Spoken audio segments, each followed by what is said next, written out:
Escúchenme bien, porque esta no es una historia de éxito, es una historia de venganza.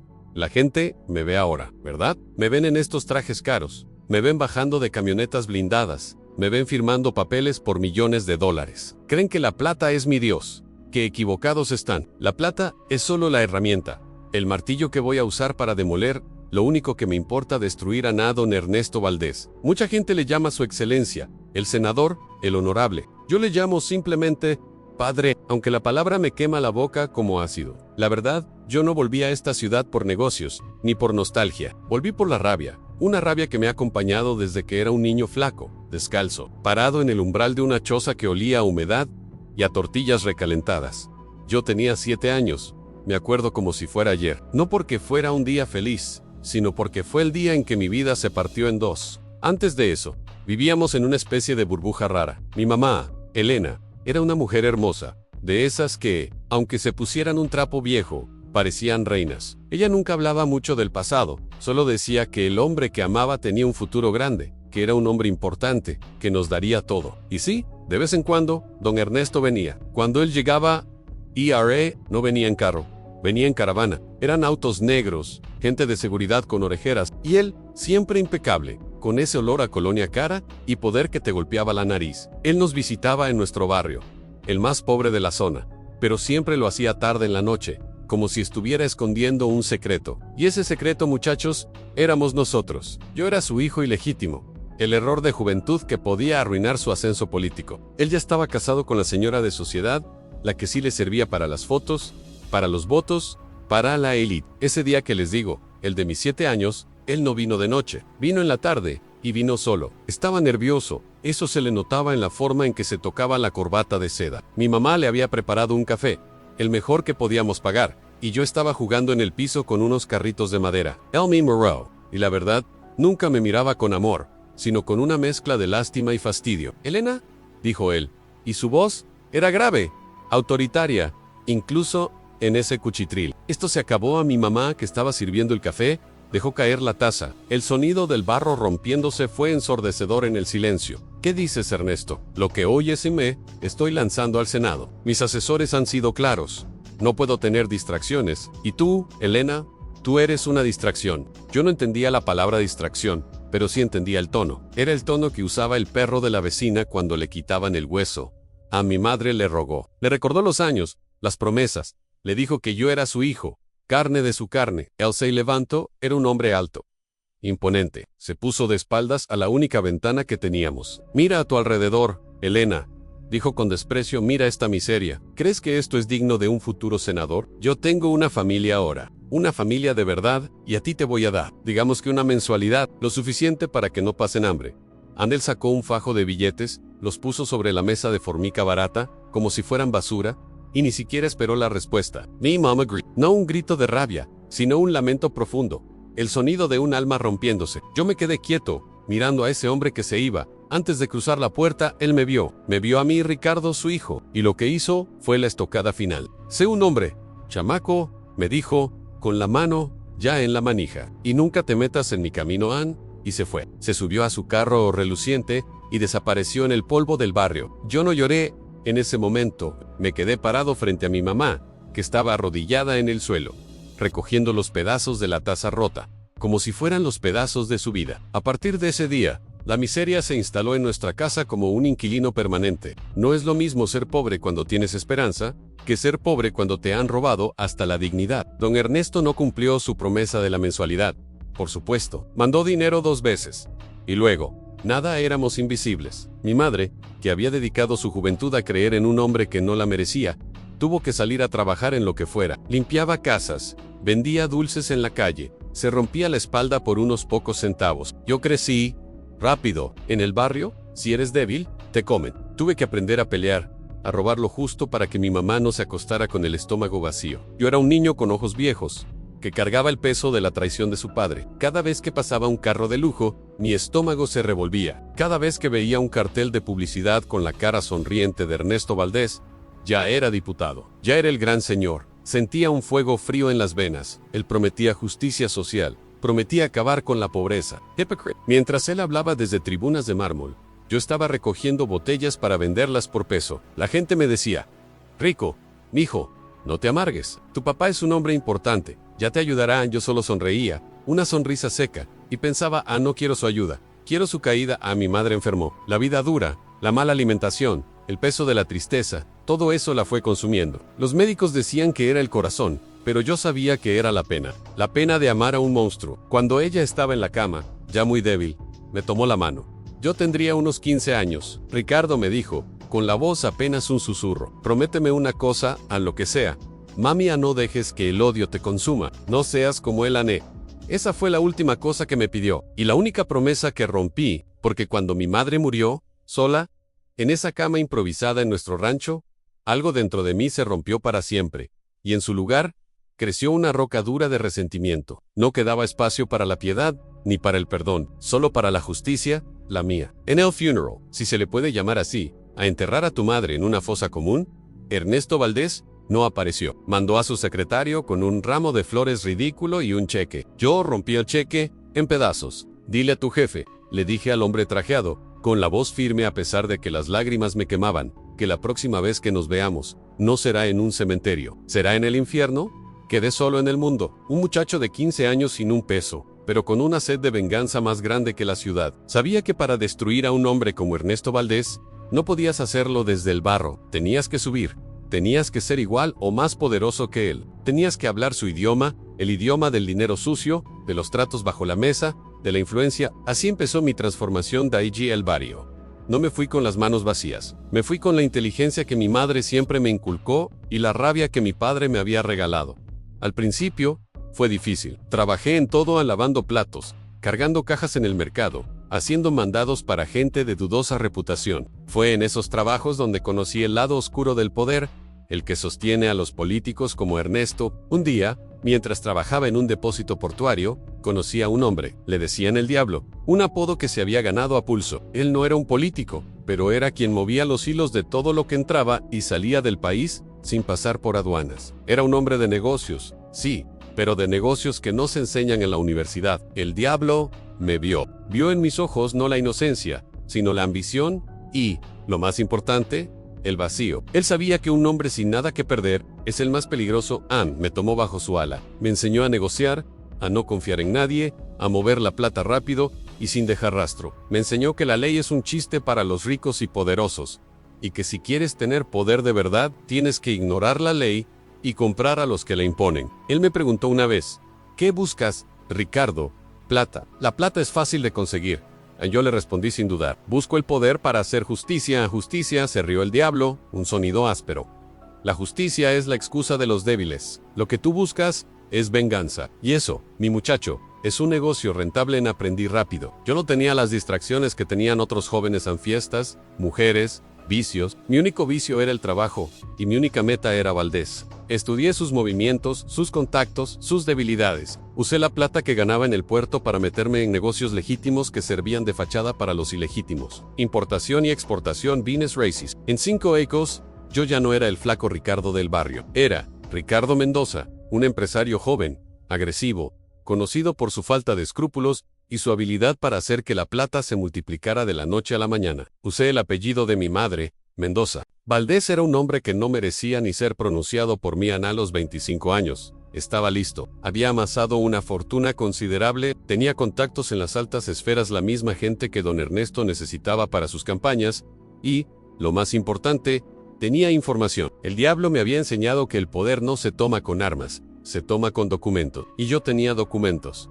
Volví a la capital. No, volví al barrio. Compré una mansión en el mismo sector donde vivía la élite, justo a 10 minutos de la residencia oficial de don Ernesto Valdés, que para entonces ya no era solo senador, sino que se rumoreaba que sería el próximo candidato a la presidencia. El hombre había llegado a la cima de su ambición, y yo, su hijo olvidado, había llegado a la cima de la mía, a la venganza. Mi primera acción fue sutil. No se trata de atacar de frente, se trata de infiltrarse, de ganar su confianza, de dejar que la serpiente te abra la puerta. Organicé una cena de caridad, de esas que la gente poderosa adora para limpiar su imagen.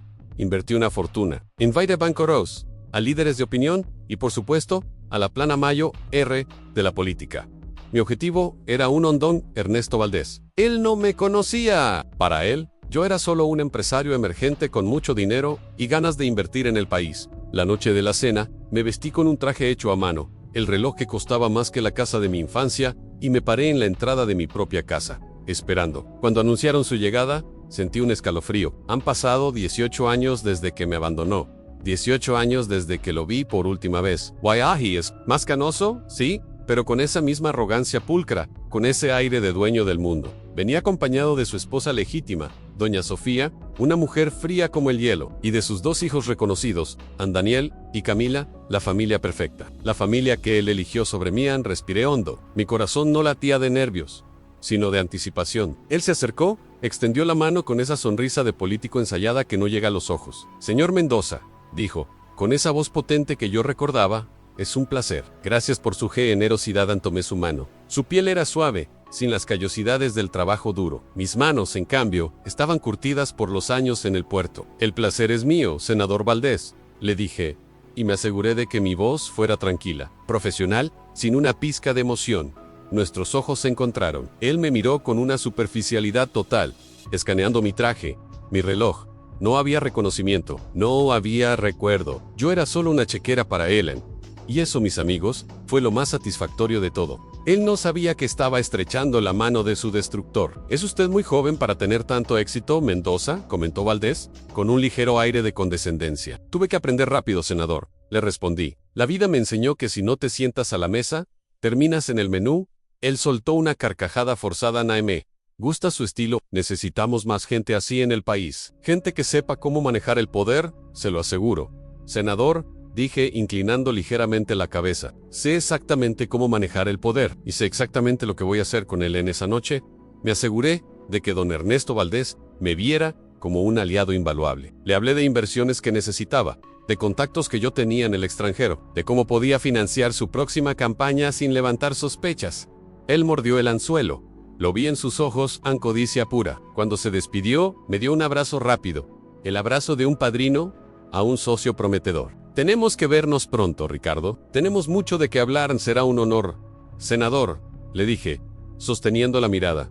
Mientras él se iba, yo me quedé observando a su familia. Daniel, el hijo mayo, era un joven con aires de grandeza, ya metido en los negocios turbios de su padre. Y Camila, la hija, hermosa, educada, la niña de papá. La venganza no se trata solo de arruinar la carrera de un hombre, se trata de quitarle todo lo que ama, todo lo que construyó sobre las espaldas de otros. Y yo ya había puesto el primer pie dentro de su círculo. La demolición estaba por empezar. La primera pieza de ajedrez ya estaba en su lugar, y esa pieza era yo. Continúa. En el primer paso estaba dado. La cena de caridad fue mi carta de presentación, mi sello de aprobación para la élite. Después de ese apretón de manos, don Ernesto Valdés no tardó ni una semana en llamarme. Verán, cuando uno se mete en el juego de la política de alto nivel, el dinero deja de ser una herramienta y se convierte en la sangre que mantiene vivo al monstruo. Y Ernesto estaba anémico. Necesitaba inyecciones constantes de capital fresco. Y yo, Ricardo Mendoza, era el donante perfecto en joven, sin historial político, y con una red de contactos internacionales que a él le resultaban inaccesibles. Nuestras reuniones iniciales eran en su oficina, siempre después de las 10 de la noche, cuando el personal se había ido. Él se quitaba el saco, aflojaba la corbata, y se transformaba del honorable senador al hombre codicioso que yo siempre supe que era. Ricardo me decía, inclinándose sobre su escritorio de caoba maciza: «Hay un proyecto de infraestructura en el sur. Necesitamos mover unos $20 millones. Oficialmente, es una licitación. Extraoficialmente, necesito un socio que sepa cómo manejarlos. Incentivos, y yo». Con mi mejor cara de empresario hambriento, asentía. «Por supuesto, senador. Mi firma puede canalizarlo a través de nuestras filiales en el Caribe. Es limpio, rápido, y no deja rastros para los sabuesos de la Contraloría». Él sonreía. Y era una sonrisa fea, que le arrugaba la piel alrededor de los ojos. Esa sonrisa me recordaba a la que puso cuando me dejó ese fajo de billetes sobre la mesa de Formaica. La misma arrogancia, la misma certeza de impunidad. Me convertí en su limpiador de dinero, en su arquitecto financiero. Yo diseñaba los laberintos de empresas fachada que hacían que los sobornos parecieran inversiones legítimas. Él me daba acceso a información privilegiada, y yo le aseguraba que sus cuentas en el extranjero crecieran sin que nadie hiciera preguntas. La paradoja, muchachos, era deliciosa. Yo estaba financiando la carrera del hombre que juré destruir. Pero recuerden lo que les dije: en el dinero era solo la herramienta. Cada millón que yo movía para él era un clavo más en su ataúd político. Porque yo no solo movía la plata, yo documentaba cada transferencia, cada contrato inflado, cada conversación. El diablo me había enseñado bien. Si vas a jugar con fuego, asegúrate de que el extintor esté en tu mano y no en la de ellos. Yo tenía copias digitales, copias físicas, copias encriptadas. Tenía el esqueleto de su corrupción y solo esperaba el momento de vestirlo con carne y sangre para que el público lo viera. Pero la venganza, para ser dulce, no puede ser solo profesional. Tenía que ser personal. Tenía que afectarle donde más le dolía a su familia perfecta. El primer objetivo, el eslabón débil, era Daniel Valdés, el hijo mayor, un joven creído, con el apellido del padre, pero no con su inteligencia. Daniel manejaba algunas de las empresas familiares, negocios de papel que servían para justificar la riqueza. Don Ernesto me pidió que lo mentorizara. Daniel necesita aprender de un tiburón como tú, Ricardo. Quiere invertir en el sector inmobiliario de lujo perfecto. La puerta se abrió sola. Me reuní con Daniel varias veces. Era fácil hacerlo hablar. Se jactaba de los contactos de su padre, de las fiestas, de cómo el dinero llegaba sin esfuerzo. No tenía ni idea de lo que era ganarse un centavo. Le propuse un negocio que parecía oro puro, en un desarrollo turístico en la costa, usando terrenos que Daniel ya poseía, pero que estaban en litigio. Mira, Daniel, le dije en una de esas reuniones, mientras cenábamos en un restaurante, donde la cuenta costaba el salario anual de 10 familias. Tu problema es que eres demasiado cauteloso. Yo puedo conseguir los permisos de construcción por antías de que el juez dicte sentencia. Es un riesgo, sí, pero la ganancia es triple. Daniel se entusiasmó. Le brillaron los ojos. ¿Y cómo conseguimos esos permisos? Con influencia, le sonreí. La que tiene tu padre y la que tengo yo. Firmamos un acuerdo donde tú pones el terreno y yo pongo el capital y la gestión. Yo manejo el riesgo legal y tú te llevas el 40% de la ganancia. Netanel aceptó sin pensarlo 2 veces. Lo que Daniel no sabía era que el contrato que firmó me daba control total sobre la junta directiva y, más importante aún, contenía cláusulas ocultas que me permitían liquidar los activos de la empresa si el litigio se resolvía en contra. Yo ya sabía, por mis contactos en los juzgados, que el litigio se resolvería en contra. Estaba preparando una bomba financiera que explotaría directamente en el patrimonio de Daniel. Y por extensión, en la imagen de Ernesto, cuando el proyecto se viniera abajo, Daniel sería el chivo expiatorio, y la prensa se preguntaría de dónde salió tanto dinero para un proyecto tan arriesgado. Pero faltaba Camila. La hija Camila Valdés era diferente. No estaba metida en los negocios sucios de su padre o de su hermano. Ella dirigía una fundación cultural, una de esas organizaciones bonitas que la gente rica usa para sentirse bien y justificar sus exenciones fiscales. Ella era la joya de la corona de Ernesto, su prueba de que era un hombre con valores. Cuando la conocí formalmente, en un evento de recaudación de fondos para su fundación, mi estómago se apretó. Era una mujer elegante, con la misma estatura alta de Valdés, pero con la belleza tranquila de su madre. Me acerqué a ella con el pretexto de una donación corporativa. Señorita Valdés, le dije, ofreciéndole mi tarjeta. He seguido el trabajo de su fundación. Is admirable. Mi empresa quiere apoyar las artes locales. Ella me miró con curiosidad. Sus ojos eran grandes, sinceros. No había rastro de la frialdad de su madre. Sofía, gracias, señor Mendoza. La verdad, es difícil conseguir apoyo sin que haya un interés político. Detrás a mi único interés es la cultura. Mentí con una facilidad aterradora. Y la reinversión social. Yo vengo de abajo, señorita Valdés. Sé lo importante que es dar oportunidades. Ahí estaba la clave. Le mostré una versión pulida de mi historia de origen. El empresario hecho a sí mismo. El hombre que superó la pobreza. Una versión que omitía convenientemente el nombre de su padre. Camila se abrió conmigo. Me contó sobre sus sueños. Sobre cómo a veces se sentía frustrada por la superficialidad del mundo de su padre. Y yo, que llevaba 18 años sin permitirme sentir nada más que rabia, empecé a sentir algo en extraño. No era amor, no se confundan, era una fascinación peligrosa. Ella era la encarnación de la vida que Ernesto le había robado a mi madre y a mía. Ella tenía la educación, la seguridad, el amor paterno, que yo nunca tuve. Era la herramienta de venganza más poderosa que podía existir. Empecé a pasar tiempo con ella.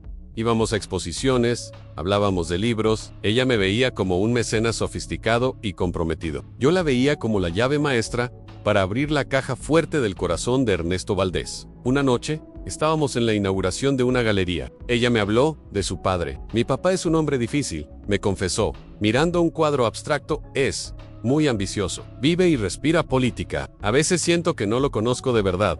A los hombres poderosos tienen muchos secretos. Camila, le dije, manteniendo mi voz baja y confidencial. Me gustaría que fuera más simple. Suspiró a más como, no sé, como la gente normal. Yo sonreí, una sonrisa que no llegó a mis ojos. Nadie en este círculo es normal, Camila. Solo son mejores para fingir en ese momento. Decidí que la venganza contra ella no sería económica, sino emocional. Si yo la destruía, si yo la exponía a la verdad de su padre, su dolor sería el castigo más grande para Ernesto. Además, al estar tan cerca de ella, empecé a notar las dinámicas internas de la familia Valdés.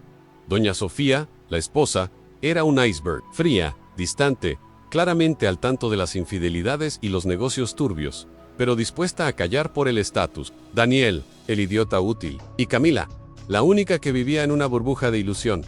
El tiempo corría, las elecciones primarias se acercaban, y Ernesto Valdés estaba a punto de formalizar su candidatura presidencial. El momento de actuar se acercaba. Yo ya había asegurado el golpe financiero contra Daniel. El litigio costero estaba a punto de resolverse, y yo estaba listo para retirar el capital y dejar a Daniel con una deuda masiva y una investigación por fraude inmobiliario. Pero necesitaba el golpe de gracia contra Ernesto, algo irrefutable. La oportunidad llegó a través de una de las operaciones más grandes que me encargó. Quería asegurar un contrato multimillonario para privatizar la distribución de agua potable en la capital. Una movida que le daría control total sobre un recurso vital y llenaría sus arcas para la campaña. Ricardo, esto tiene que ser perfecto, me advirtió Valdés, con una seriedad que no le había visto antes. La oposición está olfateando. Necesito que la empresa fantasma que gane la licitación esté tan bien escondida que ni la CIA la encuentre, descuide. Senador, le aseguré, he creado una red de fideicomisos en 3 continentes. El dinero se mueve más rápido que la luz para cerrar el trato. Ernesto me citó en su residencia privada, no en la oficina. Quería absoluta discreción. Fui a su mansión por primera vez desde que era un niño y veía los carros negros que lo traían al barrio. Era un palacio de mármol y cristal, rodeado de jardines impecables. Mientras esperábamos al abogado que redactaría el contrato final, Ernesto me ofreció un trago. Ricardo, eres un genio. No sé qué haría sin tu discreción. A la discreción es el negocio. Senador, respondí, mirando las fotos familiares sobre la chimenea.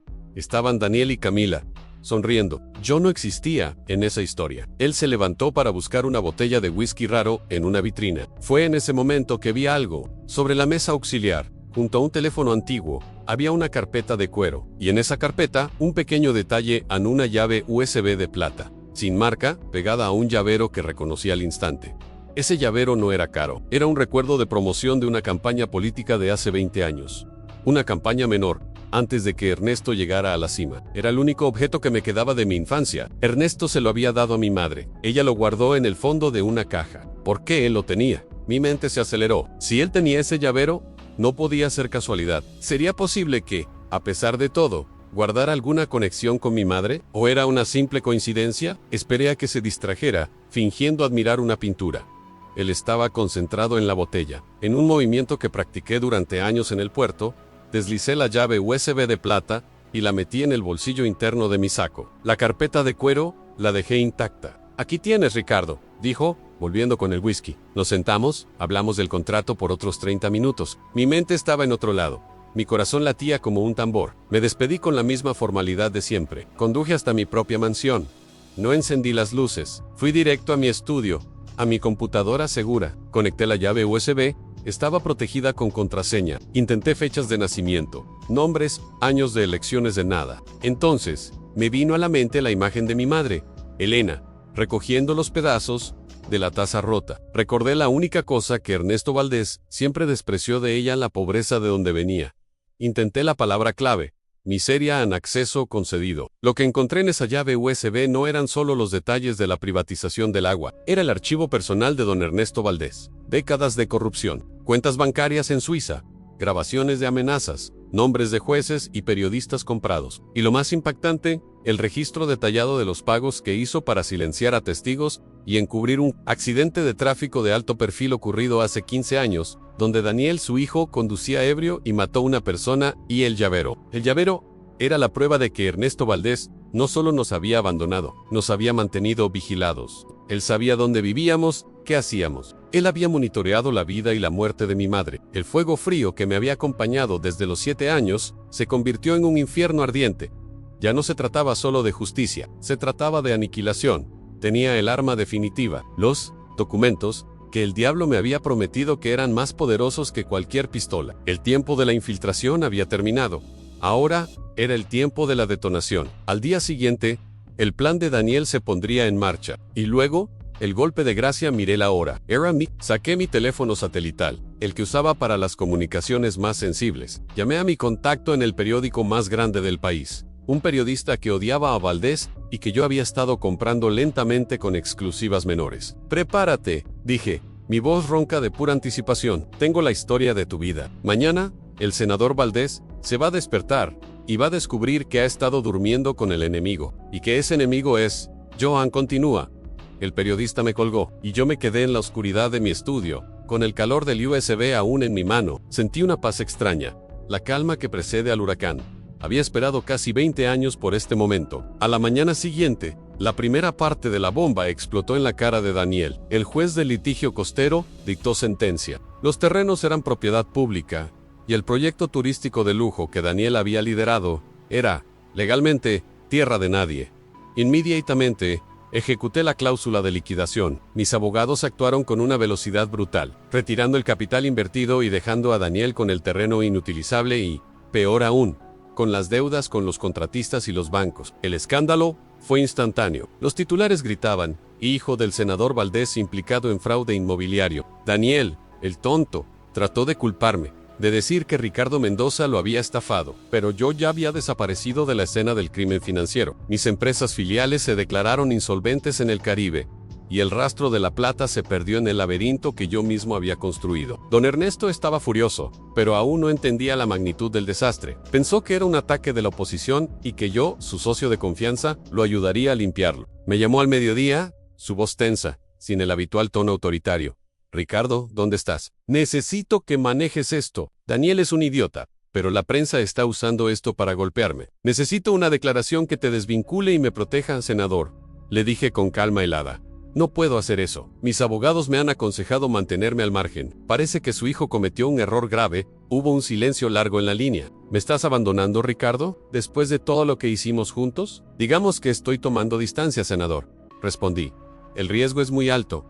Colgué. Él estaba sintiendo las primeras punzadas del dolor, la traición de su propio sistema. Pero el dolor de Daniel era solo la anestesia. El verdadero golpe llegó al caer la tarde, cuando mi contacto periodista soltó la carga explosiva completa. No fue un artículo, fue una serie de reportajes que ocuparon toda la portada y las primeras 10 páginas del periódico. El título principal, en letras gigantes y negras, decía Joan Valdés, el arquitecto de la corrupción y el ENMASC, ARAD, o era de un asesinato. El contenido de la llave USB era irrefutable. Estaban los detalles de la privatización del agua, la lista de sobornos a los jueces, las cuentas en Suiza, y la joya de la corona Anne, la prueba de que Daniel Valdés, 15 años atrás, había atropellado y matado a una mujer, y que Ernesto había usado dinero público y sus contactos para borrar el caso, y culpar a un indigente en la ciudad se detuvo. Las noticias de la tarde no hablaban de otra cosa. La figura intocable de Ernesto Valdés se desmoronó en horas. La fiscalía, que yo había provisto con copias anónimas de los archivos, no tuvo más remedio que abrir una investigación formal. Mi venganza no era un susurro, era un trueno que resonaba en todo el país. Ernesto Valdés no podía entenderlo. ¿Quién había hecho esto?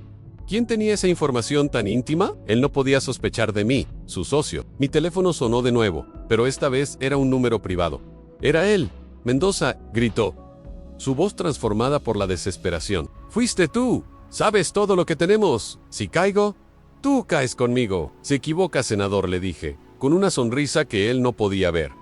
Yo no tengo nada que temer. El laberinto que construimos me protege a mí, no a usted. Y por cierto, el dinero que moví para usted ya está en manos de la Contraloría, con notas detalladas de dónde vino y a dónde iba. Yo soy el testigo clave ahora. Maldito traidor, ven a verme ahora. Vamos a arreglar esto, cara a cara. Claro, senador.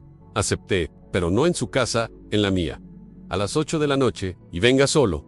La noche cayó pesada sobre la capital. Me senté en mi estudio, esperando. Había apagado todas las luces, excepto la pequeña lámpara sobre mi escritorio, donde coloqué 2 objetos en la llave USB de plata y el pequeño llavero de promoción política. A las 8 en punto, el timbre de mi mansión sonó. Lo hice esperar un minuto. Cuando entró, Ernesto Valdés ya no era el senador imponente. Era un hombre viejo, con el traje arrugado, el rostro pálido y los ojos inyectados de sangre. Estaba acabado. Y lo sabía. ¿Qué quieres, Ricardo? Siseó, mirando alrededor del lujo de mi casa con rabia envidiosa. ¿Más plata? Te daré lo que pidas, pero retira la denuncia. Detén a esos periodistas, Anme. Levanté lentamente. Caminando hacia él, era la primera vez que lo miraba de arriba abajo sin el disfraz de respeto. Siéntese, senador, le dije, señalando el sillón de cuero frente a mi escritorio. No quiero dinero. Lo que cuero. Ya lo tengo, Ann. Él se dejó caer, agotado. ¿Y qué es eso? Si se puede saber, Potter. No, la verdad, tomé el llavero de promoción política. Él lo miró, sin reconocerlo de inmediato. ¿Qué es eso? Un recuerdo barato, Ness. Un llavero de su primera campaña a diputado, hace 20 años. Se lo dio a mi madre. Lo puso en una caja, con la esperanza de que un día usted volvería a buscarla. Ernesto Valdés arrugó el ceño tratando de entender. Su mente, acostumbrada a los grandes números y a las estrategias complejas, no podía procesar un objeto tan insignificante. Tu madre, ¿de qué estás hablando? Estoy hablando de Elena Mendoza, dije. Y el nombre sonó fuerte en el silencio. Mi madre, la mujer que usted abandonó, en un rancho de barro, cuando yo tenía 7 años, la mujer que usted llamó una distracción, antes de irse a construir su imperio de mentiras. En el rostro de Ernesto se contrajo. La arrogancia desapareció, reemplazada por un miedo lento y gélido. Tú, no puedes ser el niño, Ricardo. Sí, senador, ¿soy yo? El chamaco al que le dijo que nunca se metiera en su camino. Parece que no fui muy obediente, ¿verdad? Él se levantó, tambaleándose. Espera, esto es una locura. Todo este tiempo, toda esta inversión, ¿lo hiciste por una mujer muerta? Lo hice por mi madre, que murió de pena, y por el niño que usted dejó descalzo en el polvo. Le espeté. Me acerqué, sosteniendo la llave USB. Usted me abandonó y me condenó a la miseria. Yo usé esa miseria como combustible. Usted me enseñó que la única forma de conseguir justicia era tener más poder que usted. Espera, si lo sabías pudiste venir a mí. Pudimos haber hecho un trato. Te daba la mitad de mi fortuna. Me reían. Fue un sonido seco, sin alegría. Usted no entiende nada, Ernesto. Nunca entendió. Yo no quería su plata. Quería que lo viera caer desde la cima, para que sintiera el mismo vacío que yo sentí cuando mi madre murió. Puse el llavero en el escritorio, y luego la llave USB. ¿Sabe por qué tenía esto, Ernesto? Porque usted no solo me abandonó, sino que me mantuvo vigilado. Usted sabía que mi madre murió, y usted envió un cheque. Usted es un monstruo sin alma. En ese momento, la rabia de Ernesto se encendió en un último resplandor. Trató de abalanzarse sobre mí. Maldito bastardo, voy a matarte. Fui más rápido. Lo detuve con un empujón que lo hizo caer de nuevo en el sillón. Yo era más fuerte, más joven, y mi ira era más pura. Usted ya me mató una vez, senador, le dije, inclinándome sobre él. Ahora, yo lo estoy enterrando. Saqué mi teléfono y marqué un número. Oficiales, pueden pasar. El senador Valdés está aquí, listo para ser arrestado. La evidencia está en la USB, sobre el escritorio, cuando 2 agentes uniformados entraron en el estudio. Ernesto Valdés no luchó. Estaba roto. Lo vi levantarse, en sus hoyos. Ya no había poder. Solo la comprensión de que su vida se había terminado. Mientras se lo llevaban, me miró una última vez. Camila, ¿qué le dijiste a Camila? Ella ya sabe la verdad de su padre. Senador, respondí, sin piedad. Usted la construyó sobre una mentira. Ahora, ella tendrá que vivir con eso. La caída de Ernesto Valdés fue rápida y espectacular. El país entero vio cómo el futuro presidente se convertía en un criminal de la noche a la mañana. Daniel fue inmediatamente investigado por fraude y por el encubrimiento del homicidio. Su vida, destruida. Doña Sofía, la esposa, se encerró en la mansión, negándose a hablar con nadie, pero faltaba Camila. Me buscó al día siguiente, en medio del caos mediático. Llegó a mi oficina, con el rostro hinchado por el llanto, pero con una dignidad terrible. ¿Es verdad, Ricardo?, me preguntó, sin rodeos. ¿Es verdad que tú eres su hijo, y que todo esto lo planeaste para destruirlo? No tenía sentido mentir en sí, Camila. Soy Ricardo Mendoza Valdés. Y sí, lo planeé. Ella se sentó, exhausta. ¿Por qué? Yo te creí. Creí en tu historia de superación, en tu fundación. Pensé que eras diferente. Le conté toda la verdad, sin adornos. Le hablé de Elena, de la choza, de la miseria, de la muerte de mi madre. Le mostré la foto de mi madre, la única que guardaba.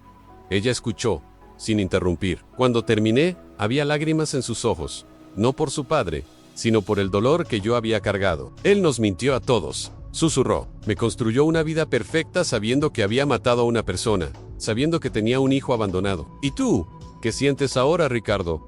¿Valió la pena? Esa pregunta me golpeó más fuerte que cualquier golpe de Ernesto. Mayra Camila, la mujer que, En otras circunstancias, quizás hubiera llegado a amar. Siento que cumplí la única promesa que me hice a mí mismo, le dije, pero la venganza es un plato que te deja el estómago vacío, Camila. Destruí su vida, pero no recuperé la mía. Ella asintió, entendiendo. Ahora que el monstruo se ha ido, ¿quién eres tú, Ricardo? No lo sé, admití. Solo sé que no soy el hijo de Ernesto Valdés. Soy el hijo de Elena Mendoza. Camila se levantó en la fundación. No puedo seguir con el nombre Valdés. Yo la financiaré. Le ofrecían sin condiciones. Es lo menos que puedo hacer, no necesito tu dinero, dijo ella, con una firmeza que me recordó a mi madre. Necesito mi propia vida. Me voy, Ricardo. Voy a buscar un lugar donde no haya rastro de mi padre, ni de esta locura. Ella me miró una última vez, y en sus ojos vi el dolor de la traición, pero también una chispa de comprensión. Espero que algún día encuentres la paz, Ricardo, porque la mereces. Y se fue. Ernesto Valdés fue condenado por múltiples cargos, incluyendo corrupción y encubrimiento de homicidio. Murió en prisión 3 años después, un hombre olvidado por la historia, recordado solo como el político más corrupto de su generación. Daniel se declaró en bancarrota y huyó del país, perseguido por deudas y la justicia. Yo, Ricardo Mendoza, sobreviví al caos. La prensa me llamó el vengador silencioso, el empresario que expuso la podredumbre. Mi reputación quedó manchada. Sí, porque nadie que juegue en ese lodo sale limpio. Pero la justicia, mi justicia, se había cumplido. La plata siguió llegando. Mis negocios prosperaron, pero el objetivo ya no estaba. Me mudé de esa mansión, compré una casa pequeña, sencilla, cerca de la costa, lejos del ruido de la capital, y a veces, cuando estoy solo, saco el llavero de plata. Lo sostengo en la palma de mi mano. El odio me dio el poder para ascender, para luchar, para sobrevivir. Pero una vez que se va el objetivo de la venganza, el odio no te deja nada. Ahora soy un hombre rico, sí, pero sigo siendo el niño que se quedó viendo cómo su padre se iba en el carro reluciente. La diferencia es que ahora, el polvo ya no es el del barrio, es el polvo de los cimientos de un imperio que yo mismo derribé. Why me pregunto, ¿qué hago ahora con el resto de mi vida? La respuesta no llega, solo hay silencio. Un silencio que por primera vez no está lleno de rabia, sino de una inmensa y costosa calma. Y así, muchachos, es como la venganza se come al vengador. Pero, mírenme bien, al menos me llevé al monstruo conmigo. Fin.